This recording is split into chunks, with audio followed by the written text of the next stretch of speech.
the lab is interested in embryonic development Mm-hmm. and the genetic regulation of embryonic development, because I mean, certainly all vertebrate embryos, they begin as something that is radially symmetric, either a disc or a ball or some sort. And at one point, that group of cells has to decide, where do I put the head, or where do I put the tail, or which one is the right side and which one is the left side.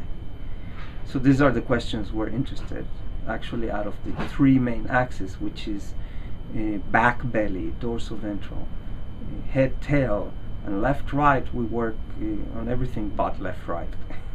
Just now we're doing some things on left right, and very early on in development, really the first decisions. And so we're working on the head tail axis, and we have a gene that plays a role in it, and retinoic acid plays a role in that process. So my student, I had a student, very bright woman, that she used to come and tell me, look, I'm going to read code, meaning I'm disappearing for a couple of days, going to the library, you won't see me, but I'm reading. And she had to go and read, because we were figuring out how to block the retinoic acid for some experiments we wanted to do. She was looking at this gene in the head tail. And then she came back after a day and a half and showed me a paper and said, look, this is very interesting. You just have to throw alcohol and apparently it will block retinoic acid. We went on reading about it because it was very interesting. Then we came across fetal alcohol, which is something we never really came across beforehand. And then we realized that people had not used all modern biology to study this problem, especially embryologists. So one day she sat on the same chair you're sitting and said, look, can I dump my PhD and work on fetal alcohol? I said, yes, that's it. But it's not the first time that a PhD student comes and says, can I change my thesis project? So that was the beginning of it. Then she calibrated the whole system, and she actually got the first data on Since then, 2 PhDs have finished, a master's has finished, and I have at present 2 more PhDs and another master's student. So we're plowing. There's the simple things, or the exciting things going for trying to solve the problem. There's also some basic questions that we still don't understand and we're trying to figure out. Mm-hmm.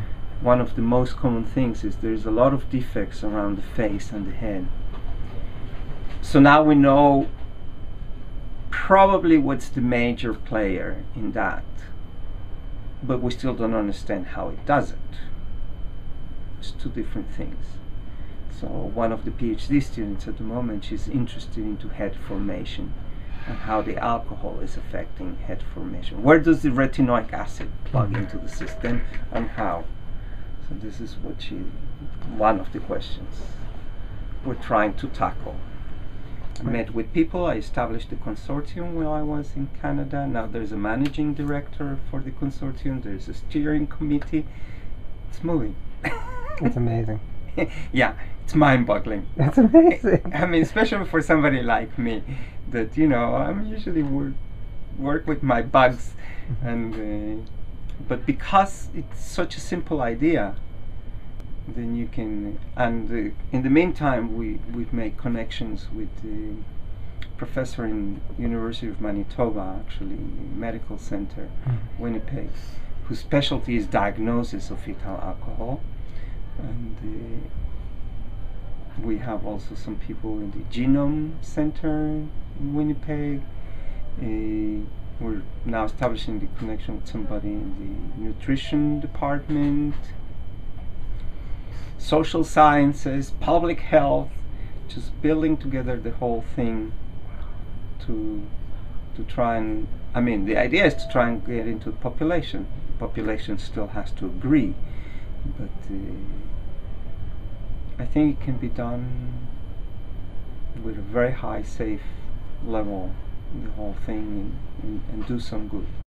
So we're now working with the government of Manitoba, of the province of Manitoba, and people in the area of Manitoba, trying to come up with a feasible idea. I mean, vitamin A is not an experimental drug. You can buy it in the supermarket, basically. Right. It's so just the before idea the BC&D. is to build a project where we might be able to, through a food supplement approach, reduce the severity of the fetal alcohol by providing the right levels of vitamin A in the population. So we're working with doctors, pediatricians, nutritionists. We established a consortium. We're getting close to 10 research groups working together, most of them in Canada, to get this thing off the ground.